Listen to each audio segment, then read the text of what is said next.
Before you begin, remove the base enclosure and battery. Removal. Remove the mylar that covers the heatsink.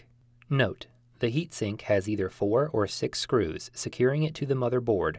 The heatsink with 6 screws is shown in this video. Note, the heatsink has numbers adjacent to the following 6 screws. Remove the 6 captive P1 Phillips head screws that secure the heatsink over the processor in numerical order. Note, due to the adhesive quality of the thermal grease located between the heatsink and processor components, it may be necessary to move the heatsink from side to side to detach it from the motherboard.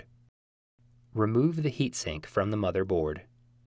Important: before installing a new heatsink, all thermal grease must be removed from the processor and processor components before the new heatsink is installed. Reverse this procedure to install the heatsink.